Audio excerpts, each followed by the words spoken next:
What's going on, guys? The weather is absolutely banging. So yeah, today's video, as you can tell from the title, my 1000 brake horsepower M140i is finally going in. So it is currently running stage 2 on MG Flasher with the downpipe and all that good stuff. But today I'll be dropping the car off for, it was booked for last week, but there was some things I had to sort out. So it's booked in for today. I'll be leaving the car there. I'm taking it to Osprey Performance, who are now doing a 1000 brake horsepower kit for all B58 engines. So check out the links in my bio. I'm actually getting it done for this. So we will be pushing some serious figures, and the goal is 1000 horsepower, but this is only the kit. So it will be running around, it will be running 600 horsepower. I think it's about 610 or 620 horsepower, because they'll be putting a base map on there. So this should be interesting, and hopefully slowly from there. Now we've got the kit ready, going to be putting that on, and hopefully we should be get some more mods and hopefully build it to 1000. And yeah, but I will only hit that 1000, like I said, if the channel blows, which I really do hope it does. This should be interesting. So yeah, should be good. So we have arrived at Osprey Performance. All the links are in my bio and all that good stuff. I got here around, yeah, so I got here about an hour ago. Met Chris, had a chat with him, took me through everything. He has agreed to kind of get on camera and of course show you guys what's actually happening with the M140i. But just to let you know, here's M140i. There is the UK's fastest stock turbo M140i. Obviously that's his workers one, and of course here's the beast, the best M140i in the world. But yeah, so he's taken me through the kit and all that good stuff. Everything's practically arrived. I'm going to be without a car for, let's say, 2 weeks, which isn't ideal for me, but is what it is. But this should be interesting. And now we're going to go on to inside, and he's going to take you through basically what's happening with the car, obviously with the M140i. So it should be interesting.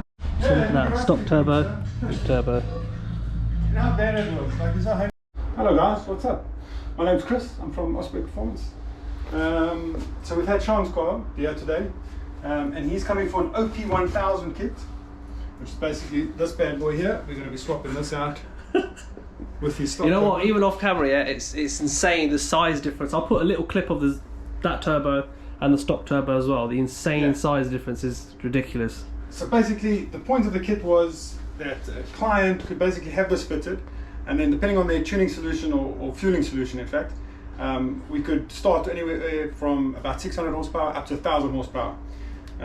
Obviously Sean being entry level with his fueling solution, we'll be aiming for about 600 horsepower with this kit. So it will be a little bit laggy because it is quite big, but to grow the power up to 1000 horsepower. So very interesting kit. It will be like a nice grounding for me to start off with. Basically, yeah. Yeah. So obviously the kit with 1000 horsepower, or the potential for 1000 horsepower, there's a lot of heat involved. So of course, it's nice products. The turbo blanket. They've come to the party, so it's going to be a nice little keyring with his turbo blanket. Nice. All the electrics will be covered with heat protective insulation. And then for boost control, we're going to rely on the Turbo Smart stuff. So he'll be using a 15mm Pro Gate. Yep. Which is going to be nice and loud. Yeah, we're basically going to move to an atmospheric downpipe. So we won't recirculate it, it will be a screamer pipe. And controlling that will be an e-boost 2.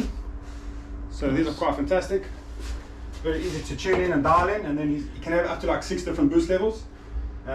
So as he progresses with his fueling solution, we'll add more boost levels for him. So at the touch of a button, he'll be able to go from like 20 psi right up to 32 psi, depending if he forges the motor or not. We can even go right up to 40 psi at a later stage.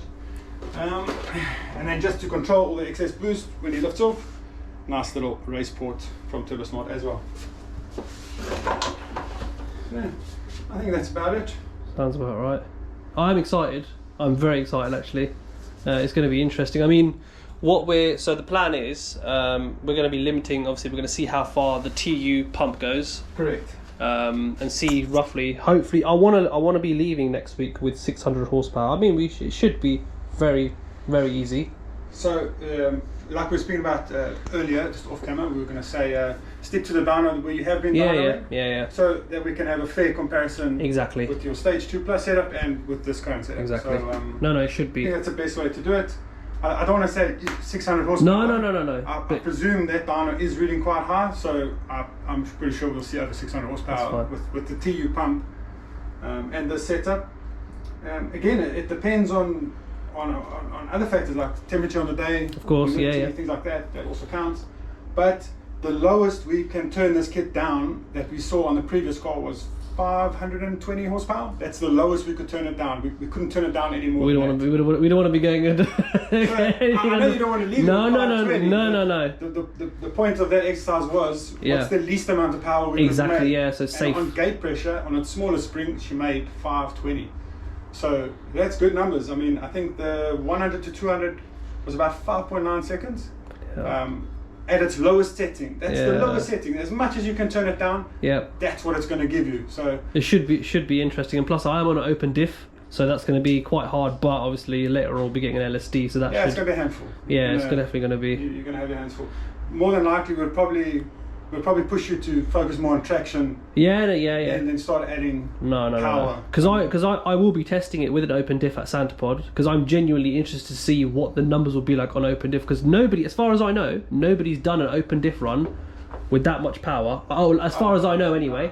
There has been, but they're all high 11s, low 12s. Yeah, and that's high exit speeds. Yeah. So the exit speed obviously shows the potential of the course, run. yeah. But again, with no traction in the first 8.25 mile, you're not going to have a good ET at all.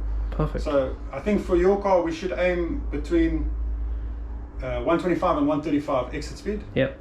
It will show that you have the potential to run in mid 10s with an open diff.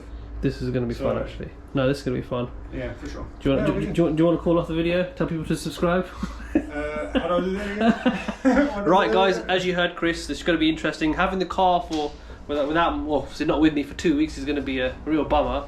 But I hope you guys enjoyed. Obviously, that was some decent information there, Chris, actually, so it was really good. Stay tuned, of course, next week, no, week after, actually, because that's when the car will be ready and hopefully dialed in. we're done.